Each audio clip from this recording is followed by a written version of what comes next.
you look at the skyline of Chicago, just think of the millions of decisions that created Chicago that looks like Chicago, or Santa Monica that looks like Santa Monica, or Hollywood that looks like Hollywood. I mean, it's just so interesting, and all the people. And this job, you get to interact with all of those people and affect things. Public space matters to everybody who enters it, regardless of your socioeconomic status, regardless of your position in life. And so for me, people's experience as they're walking their dog, or they're walking to work, or they're leaving their apartment to go to a restaurant around the corner, that matters to me a lot.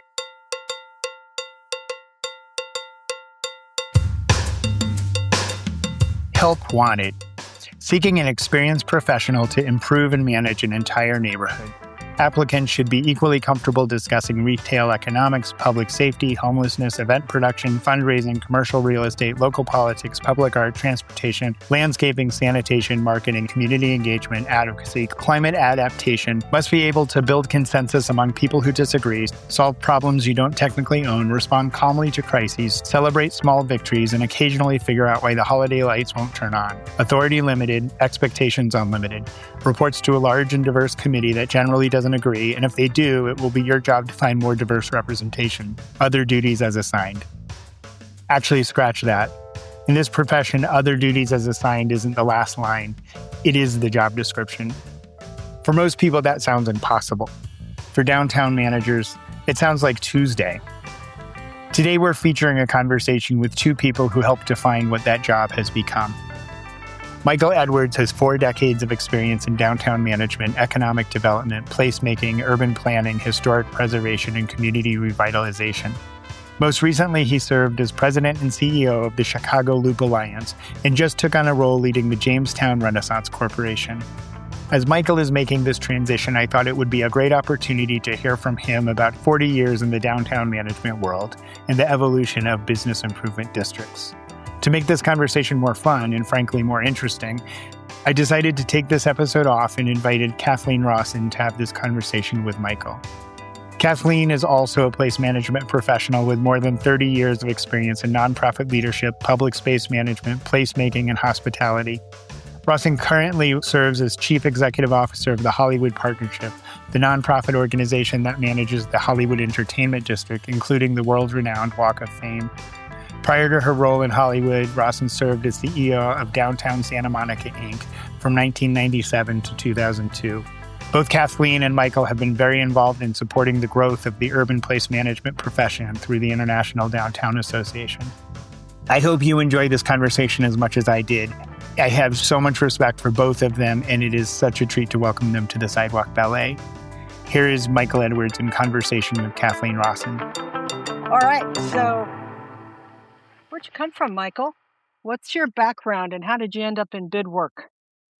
So I got a degree in city management, graduate school of city management, and decided I didn't want to be a city manager, so got involved in economic development. And I think many of our listeners would probably remember or know of the Main Street program, the National Trust Main Street program. So my first job was as a Main Street manager, which actually was sort of my favorite job over my 40-year career. And maybe towards the end, I could give you a little bit of an update on that. But then went and did some economic development work, a local development corporation, and then managed downtown Pittsburgh, downtown Spokane, and most recently downtown Chicago for the last 13 years, and stepped down this last year.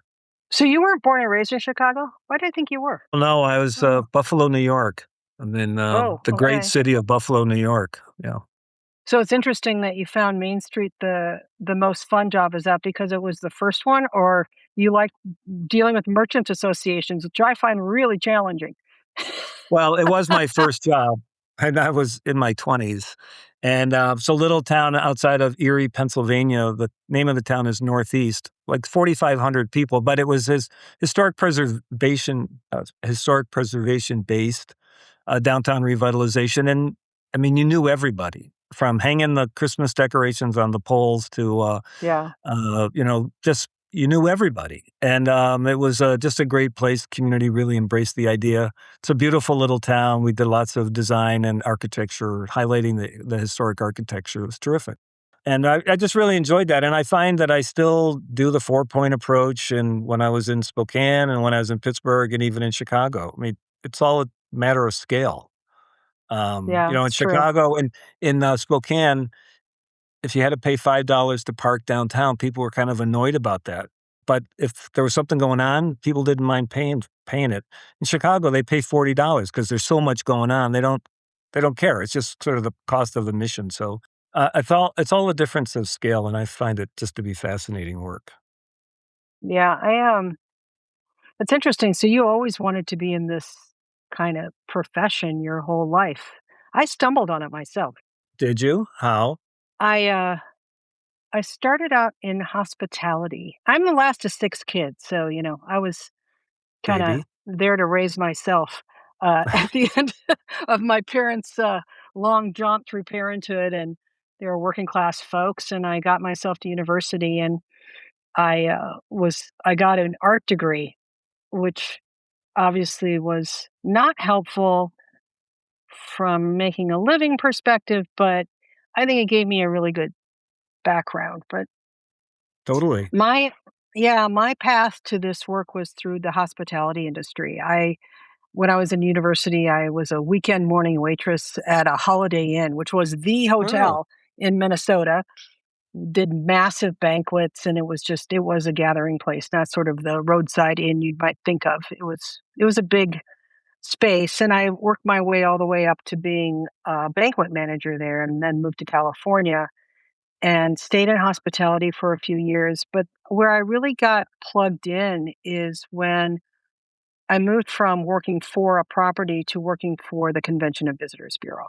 That's where I got sort of the taste of what it felt like to do civic engagement, city mhm. civic kind of work, and I was absolutely hooked. And then when I did that for a few years, and then when I got the position in downtown Santa Monica came up, and Santa Monica's a small town, even though it's surrounded by LA. I put my hat in the ring, and they saw me as a marketer. I was all of 35 years old. They saw me as a marketer, and they thought, "Oh, the Thirst Free Promenade is built. All we have to do is market it, and everything will be fine." And so I got that job, and then 25 years later, that's how long I stayed there. I thought it was gonna be my last job, but it wasn't. And I Oh, grew well, in that's the where I job, met and you. yeah, that's how we met. My first IDA must have been around 97. Where was it? When was your first one? Do you remember? My first one was, I wanna say Dallas. I Okay. think it was Dallas, I think. I can't Yeah, I remember. can't remember where my first one was either. I took a couple years off when I had my kids, but always went back to it. It's an important organization. So Excuse me, yeah, where's hometown? Your hometown? hometown is a small Minnesota? town.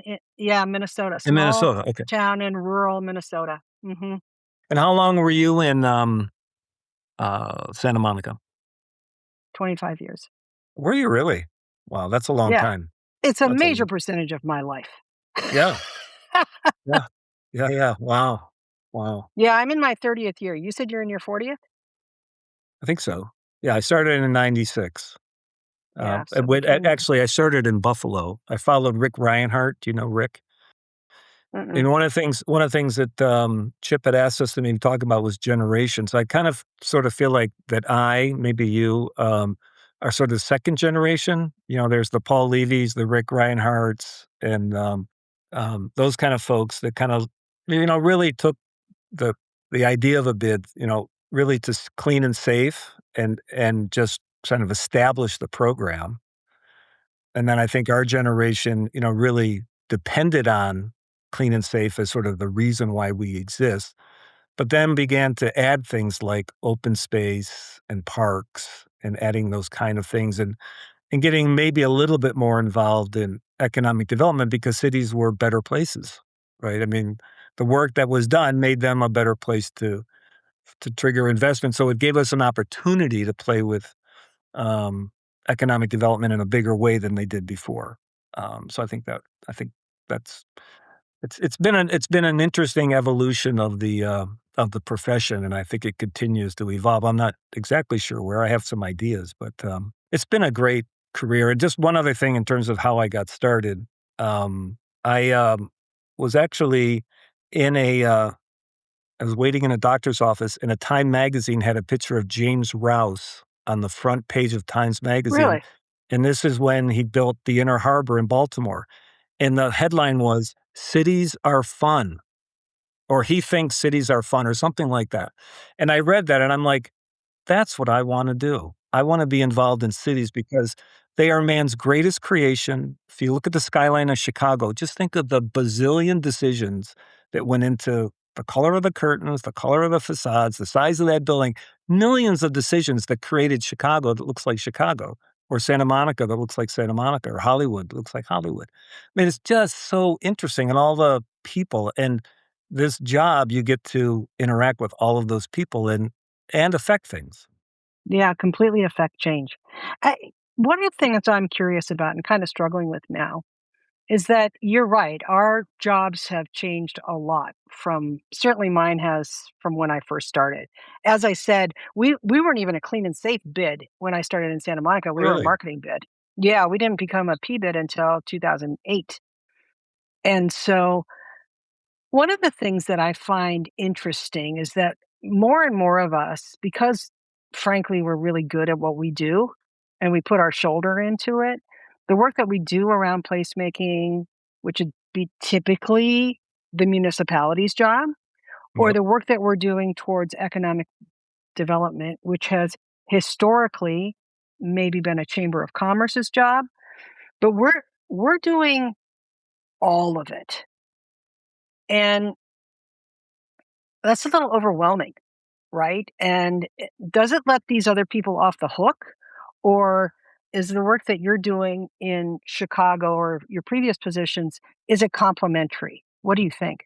Well, I've noticed, I think that's generally true. I mean, there's lots of great people in City Hall that are doing amazing work, and in every market that I've ever been in, they're not particularly appreciated by my board members, but there are, some amazing people that would be considered bureaucrats to most of us that are doing amazing work and they really want to do great work. And I've always found that partnerships at sort of the second level is kind of where where I could really get things done. We could have an idea, we could kind of give them the cover so their head doesn't get cut off if they do something. And that's the way that to me the partnership worked. I was not particularly good at working at a political level. It wasn't. I didn't find it to be an extremely efficient way to get things done, and better just to go directly to the folks that are doing the zoning, doing the sign ordinance, that are paving the roads, and sort of understanding what they need so that they can get what they want to get done too here in the loop. Hmm. Yeah, it's interesting on the political side because we have quite a few Democratic socialists running around LA these days, if you haven't noticed. And our current council person is a member of that group. And it's funny because a lot of my property owners are saying, "Oh my God, you just gotta, this is terrible. They're so anti-business." But in this work, to your point, you don't get to pick who's elected, Right. right? Right. So at that point, you Right. make the decision. You make a decision. You're at a fork in the road. You can have a conversation with them and their teams and understand what they need and what they want and find the common ground and work on that, or you Yep. can just fight for 4 years, Right. right? Right. So That's absolutely true. Yep. Yep. that's what makes this job so interesting is that you do have to be not so much a chameleon because that sounds deceitful, but instead um, aligning priorities to get stuff Totally. done. That's Totally. what I So love when about I this got work. to Chicago, Rahm Emanuel was the mayor, and he was very directed, knew exactly what he wanted, took on big issues, and we just kind of went along for the ride, if you will. And when Lori Lightfoot came in, the pandemic came. She turned to us, and I think that's probably true of most of the bids in the nation. That the cities kind of turned to look for lots of partners to help them, and we had a fantastic relationship with Lori and her team. She had some great people. And then when we have Brendan Johnson, and his um, focus is a little bit broader than downtown. Some people would say he isn't that concerned about downtown. I'm not sure that that's true, but he certainly was looking in other directions, and we had to kind of chase him in order to get some kind of support. So it's always different, and it's never. I don't find it to be particularly comfortable all the time, but it's certainly something you need to be able to do for Yeah. sure. I'm curious, Michael, if you experienced this in Chicago, but the investment that municipalities make every year seems to just be reduced and reduced and reduced. The base level services have been so eroded, at least in LA. It's pretty it's pretty challenging. Yeah, I think that's true. I think Chicago specifically, I think cities in general are, dealing with these sort of major sources of debt that they've incurred over the years. So we were talking earlier about just the pension debt service that's eating into any kind of available resources for anything remotely interesting downtown. I mean, there's been some things going on, but nothing earth shaking. No. I think one of the biggest challenges besides our stakeholders in this work is kind of board relations because they can be all over the place, right? What do you think your secret sauce is for dealing with board dynamics? Well, how what I think my secret sauce. Well, I think to recognize that there's always kind of a push and a pull. It's I always consider it to be kind of a dance. Sometimes I'm in charge, sometimes they're in charge. I haven't had in my 40 years, I haven't had many issues with boards at all and board leadership. Some board leaders want to meet all the time. Other ones want to meet almost never. Some people want us to, they want to make the report at the board meeting, so I have to write the report so that they can say it. And I find that a little frustrating. It's like, why don't you just let me say it? But, but I mean, I've never really had a problem with boards that I can really point to. Mhm. Sometimes a little bit rockier than other times, but basically pretty good. Just in terms of the board in general, I think the idea is you got to talk to them all. That's why I have Right. colleagues here in Chicago that have 110 people on their board. And I'm like, how do you talk to all those people? We had 47 at Chicago Loop Alliance, and I did my best to try to meet with all of them at least once a year. Some of them, there's by 5 or 6 that you talk to all the time, and there's probably 5 or 6 that you never talk to, and that's not good. But there's only so much time in the day, and we tried to make it as obvious as possible that if you're going to be on the board, you have to be engaged. And if you're not going to be engaged, then you can't be on the board. So, and we also told board members, especially younger ones, that this is an opportunity for you to demonstrate your capacity as a whoever you are. And so if you get engaged and you participate and you're vocal and you're reasonable, people will see that and they'll gravitate towards you. I've seen that actually play out when I was in Spokane. 2 young guys came on the board. One was like that. The other one expected people just to do stuff for him. And the guy who was kind of did it the right way was asked by our board chair to design his cottage up at Lake Coeur d'Alene. So, I There you mean, go. yeah, so that's good. But, Little that was business good for him. development on the side. Yeah, yeah. Very So, nice. Yeah, yeah, I how think you're about you? right. Do I you do think you find I mean, do you find board members challenging? so I have to say during the pandemic when everybody lost their minds and their filters, that was probably the most challenging because in addition to that, there was no leadership in the city of Santa Monica. We'd lost the city manager and the city attorney and the fire chief and the police chief, and 3 incumbents lost their seat and a 4th one walked off in a huff. There was only 7. So it was pretty chaotic and challenging. I learned a lot during that time, most lessons that I wouldn't have wanted to learn, but it was most challenging. But I think you're right. I don't have as many board members as you. I'm capped at 25, but I meet with each of them twice a year. And most times I like to walk with them so that I see That's the district through their eyes. And that that's a good has helped understand their priorities. And that is time really well spent. I think for some of our younger colleagues who are still getting the swing of things and where social media or maybe Zoom meetings take the place of person to person conversations, I think that's a disservice in our work, especially as leaders. I'm going to steal that and walk with my board members as I approach my new position. So thank you for that. Yeah. Yeah, it's always really well received. But I have to tell you one really funny story. I have a very enthusiastic board member, and so I actually asked them, I meet with the board members twice a year. I've met with you now. This is the second time. Is there in the year? Is there anything you think I should be focusing on? Anything I should be doing differently? Any advice for me? And he said, "Well, I think you can meet with board members 3 times a year." It's like, ugh, are you kidding me? That's all you got? Hey, I know, it's so funny. We'll be back with more from Michael and Kathleen after this.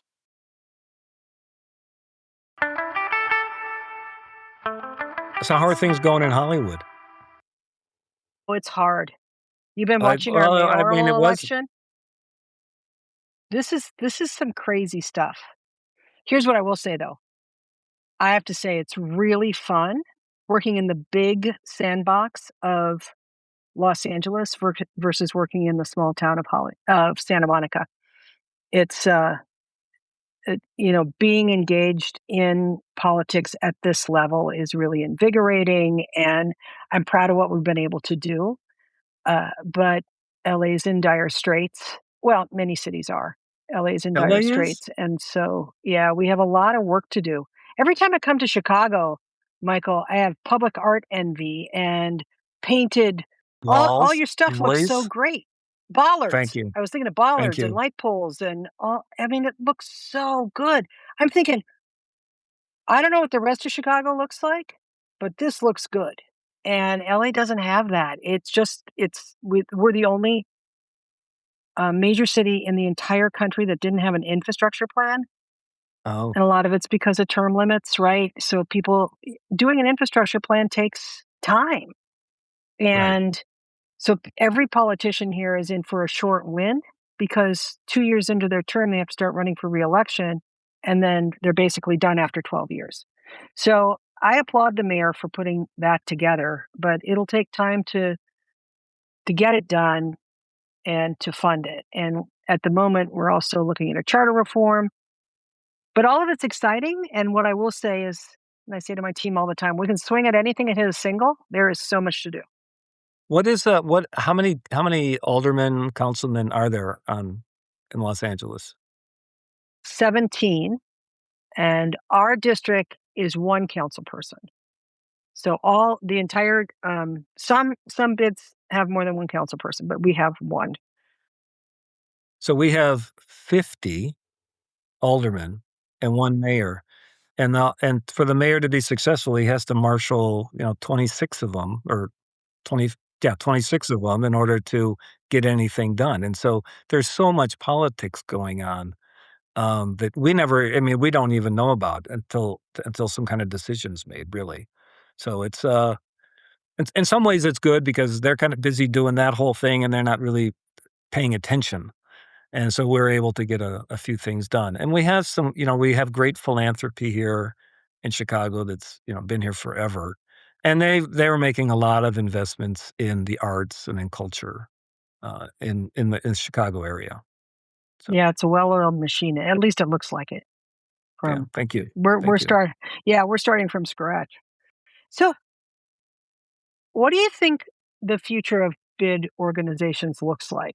So it's shifted a lot in the 30 years or 40 years that we've been Yeah, in. yeah, My work looks a lot different than it did in the early days, it does, as do I. does. Uh, but where do you think we're going? Because I'm invigorated by going to the IDA regional or main conference and meeting all these young folks that just are just so bursting with energy and and ideas. And where are we going? Well, I don't, profess to know exactly, but I think that I don't know, that's a really tough question. I think, on sort of an organizational level, we're certainly needing to get younger. Um, I can remember starting and and saying at a staff meeting, "You mean we have to pay somebody to build a website for us? Like a position?" And now, we're hiring social media people to do nothing but walk around our downtown with a phone, right? Taking pictures and Yep. putting them on. I mean, the thing that Mayor Lori's doing in San Francisco with his little 15-second, 30-second little things like, "I'm down here at Fisherman's Wharf," or "I'm over here doing with the police." I mean, that's the way people begin to understand San Francisco. And I think in many ways, he's um, kind of changed people's attitude, at least people not in San Francisco, that San Francisco's kind of back. I mean, it wasn't 6 months ago that everybody kind of gave it up for dead, and now it's like, oh, things must be happening there. Okay, they got 8 or 9 billionaires there. I get that. But it's also the leadership standing up saying, come to Chicago, come to San Francisco, come to Santa Monica, or wherever, because there's something to see. And Yeah. I think the future of cities are that it's all about the total experience. I think we're starting to hear this. I understand Molly Alexander was on this podcast a few weeks ago, and this notion that it's really how we emotionally connect with cities. It's not because they have clean streets or because they have windows that have retail in them, or that people feel safe. It's that the whole experience, feels like a really great vibe. And here in Chicago, not so much on State Street that I was responsible for, but on North Michigan Avenue, which I think many of your listeners can picture. They're coming back. Kimberly Bears is doing an amazing job there. And we were on the street yesterday, 2 days ago, Saturday, and it was mobbed.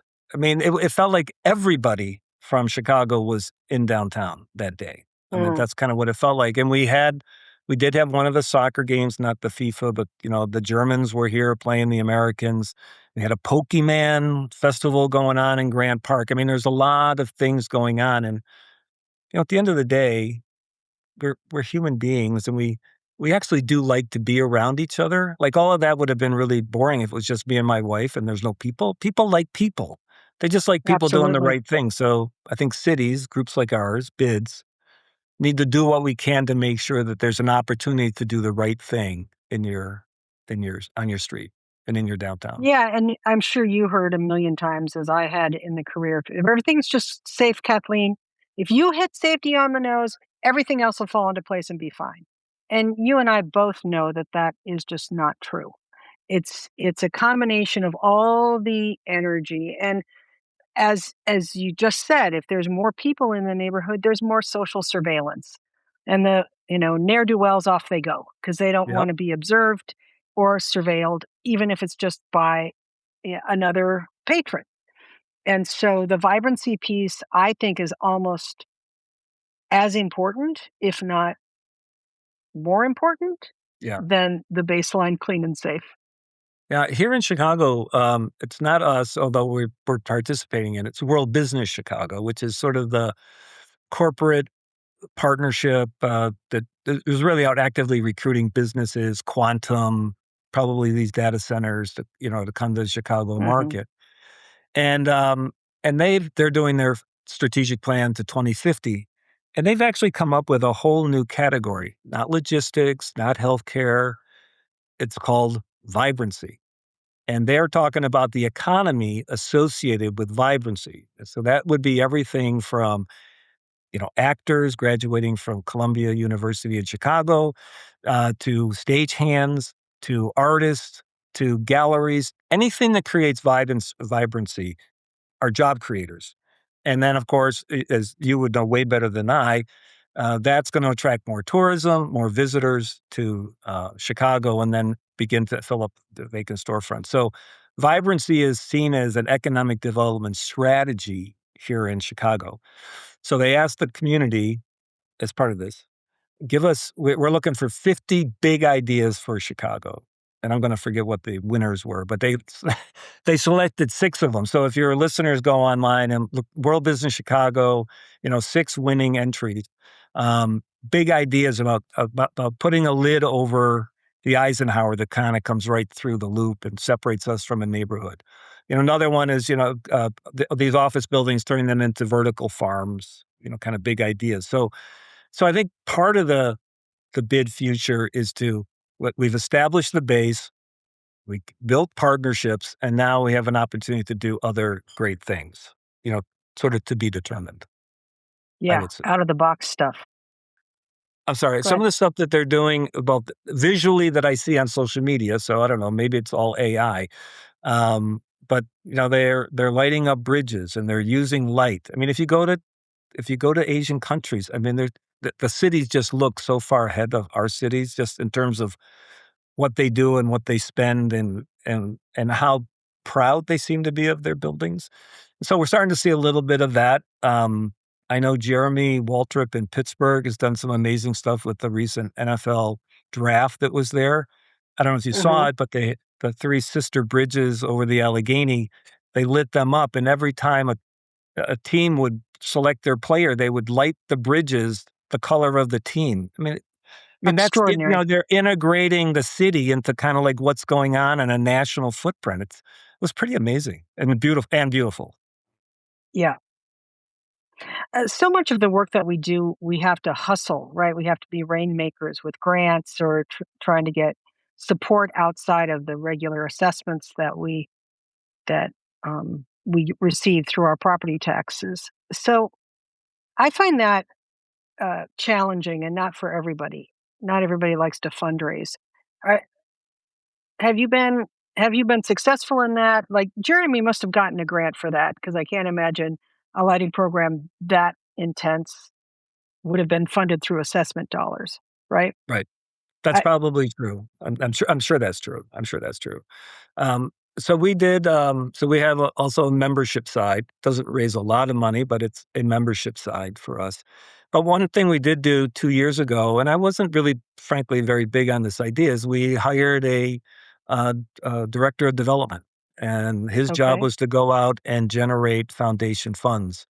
And it was a long process, but, after 2 years, he brought in $2,000,000. I mean, the first year we didn't bring in much or any, and I was getting very nervous because it's just the cost to us is his salary.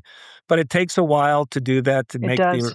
Yeah, it takes a long time to do that, but he did a terrific job, and now they seem to be in a situation where they can continue to do that. And so if they got 2 million this year, maybe they'll get 4 million, and that would pretty much double the budget of the Chicago Loop Alliance. It's not quite as free money. You have to do what you you're say right. you're going to do, and that may not board might not exactly see how that's going to help the city or your district, but but it was painful to get that going, but it's going now. So I think that That's is going to be interesting. a it's going I'm to become a resistant to a required. development person too.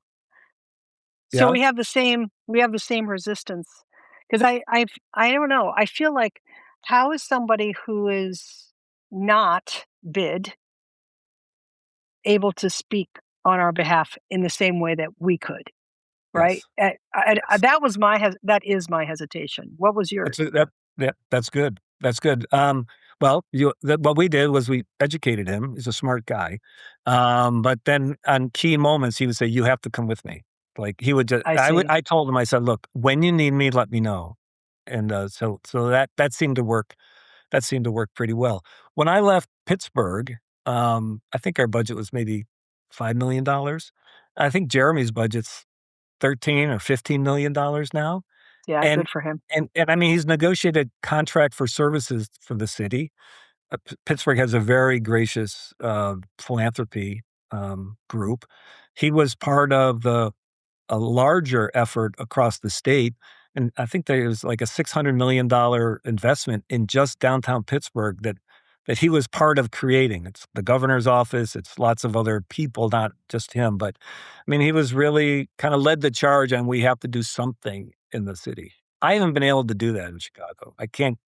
City spends lots of money in the neighborhoods that probably need the attention, but they've sort of forgotten that what really drives the economy, 15% of all revenue the city gets comes from the loop, like 2 square miles. So it's an important Isn't part, that but something? people don't always see it that way. They just see it as kind of the folks that have everything. So Yeah, we have the problem in LA where everything's focused on downtown LA. And that's that's challenging for a neighborhood like Hollywood that really needs support. But Yeah. the convention center is downtown, and so my colleagues in the downtown area have the same thinking as you, which is if you take care of the core, the rest of the heart, the rest of the body functions. And and so that's why we are actually out here sort of on our own a little bit more even than other neighborhoods that we have to hustle. So are you enjoying the work? Still enjoying the work? You know what? I do okay.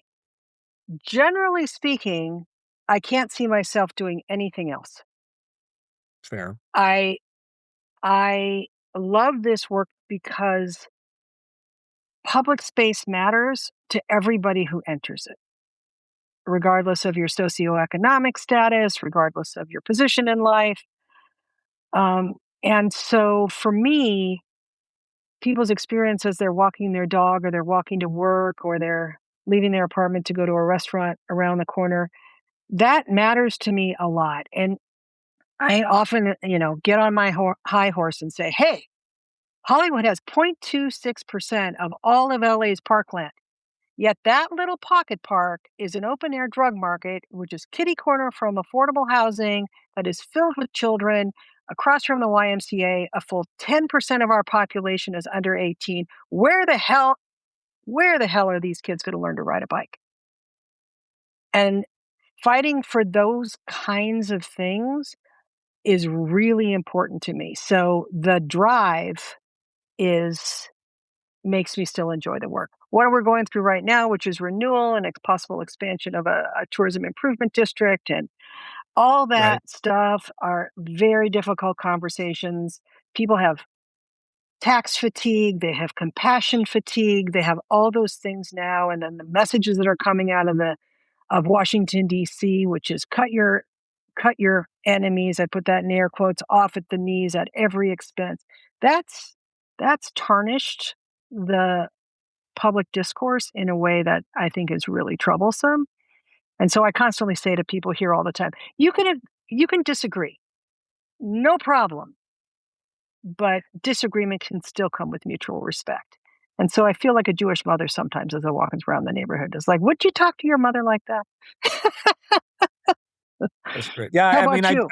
I do think it's tougher. I think just Yeah, the last 10 years, the politics around everything has just made it much more difficult, and we're in a sanctuary city, which, makes it a little bit even more difficult.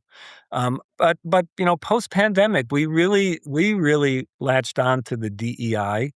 I mean, we sort of felt like we were doing it, but maybe we weren't. And it was always sort of an add-on to our strategic plan. It is the core of Chicago Loop Alliance now in the plan that we adopted in 2023. So I think a lot of good came out of that, but it also raised a lot of expectations. And I think it's becoming a bit more challenging because some of the issues are a little more nebulous than maybe they were before. Before it was clean and safe. Did you clean the streets? Yes, we did. Very good. Great annual meeting. Let's go do something else. And now it's like, have you fixed equality downtown? Well, that's a little bit that's a little bit more of a challenge. But we are expected to be leaders in that. And I think we can be, but we need to manage expectation. agreed. And I think I don't know if this is your experience, but it certainly is here, is that a lot of times I feel as though the city governance, the city elected officials have lost their job description, where they're no longer focused on things that affect the quality of life of Angelinos and instead are sort of philosophically, you know, I think like 6 out of 10 motions that go into City Hall have something to do with telling DC that they're doing something poorly or just something that isn't related to are the lights on? And so that's, I think, it makes our work absolutely crucial as the relentless advocate for the neighborhood, right? But B, I think this is sort of a trend, and I'm a little worried about it because we all have positions that we carry deep in our hearts, but our jobs are our jobs. And if our leadership isn't focused on what their job is, it makes our job harder. Yeah, yeah. Yeah, and it's been harder here in Chicago, this current administration. I mean, there's some great people there doing great things, but sort of the overall, they just don't have the city behind them. They're doing these, Mhm. kind of one-off great projects, but there's not this feeling that we're all going in the right direction or the same direction. Maybe not the right, but the same direction. So that's been a challenge. That's been a challenge. So, what's next for you, Michael? Well, so I stepped down 3 months ago. I got sort of two That things had to have going. been something. That had to have been something. You were there quite a long time. 13 years. Yeah. Yeah. Yeah. And they're doing Congratulations. they wanna do a bid expansion. They got some new legislation, and I think the idea was that, maybe that'd be better if the new person kinda did all of that. So that's fine. So I got 2 things going. One is I'm part of this Global Business District Innovation Club, which I'm sure you've heard me talk about, and I have an opportunity to go to China next week, which is great. Well, that's fun. Beijing, and then we're going to Seoul, Korea to try to convince Seoul Korea's, districts to join the club.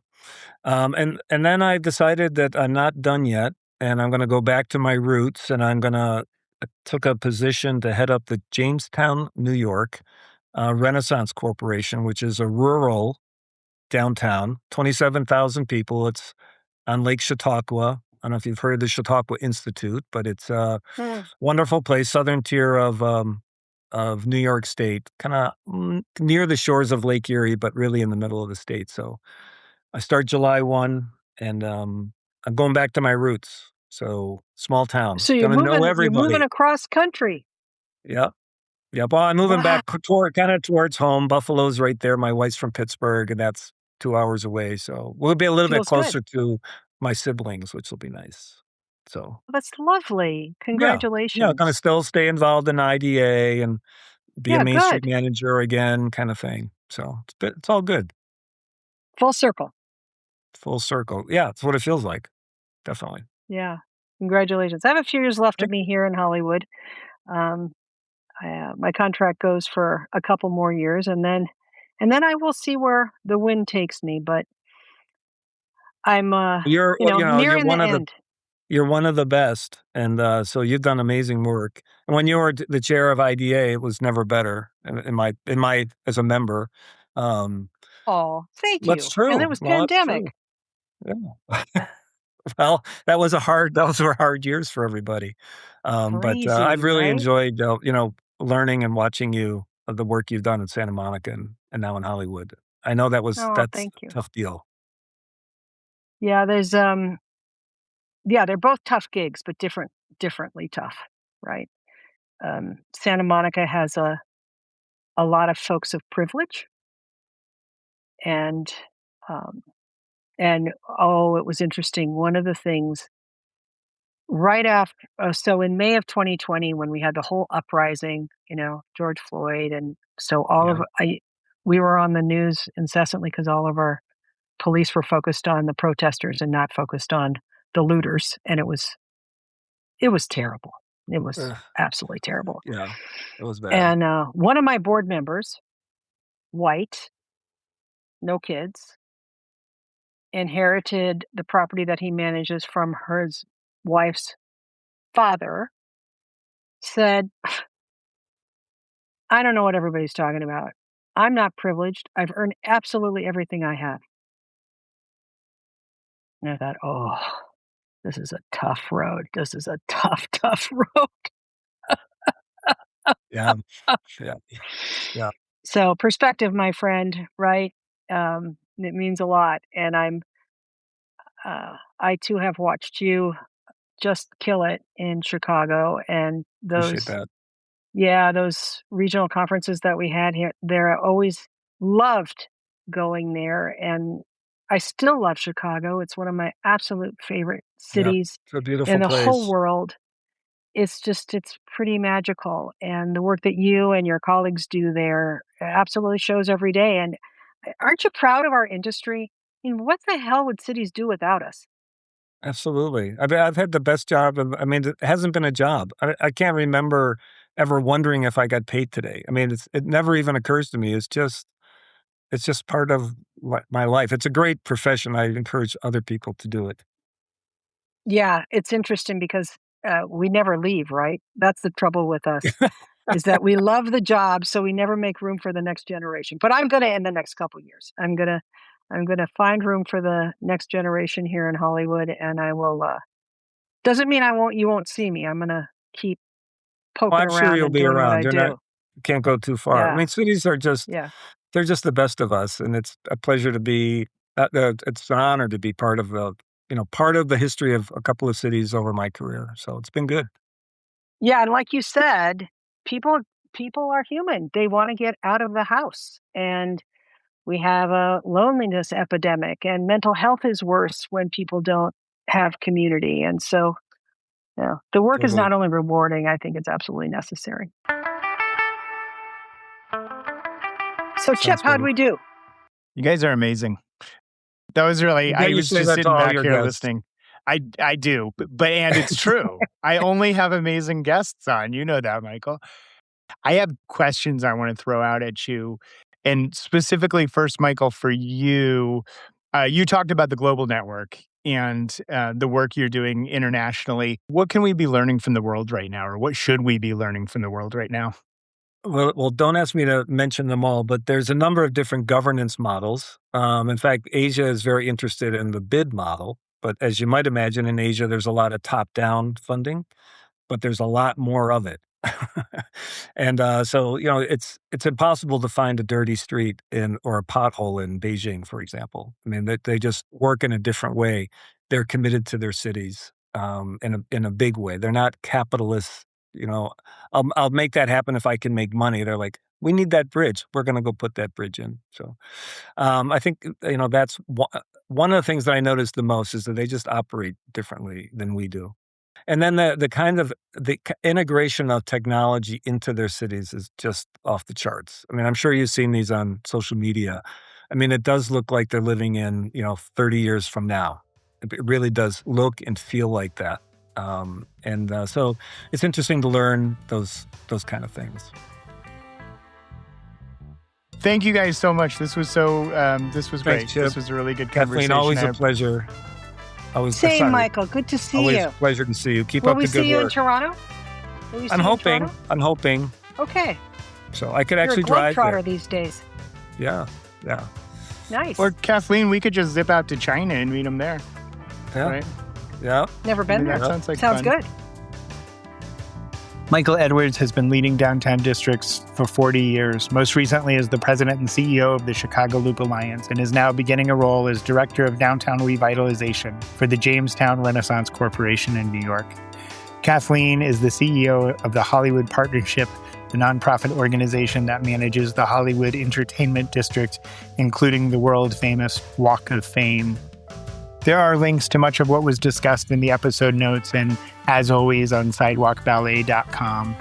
Sidewalk Ballet is a production of Big Creative Consulting, strengthening community through culture and place.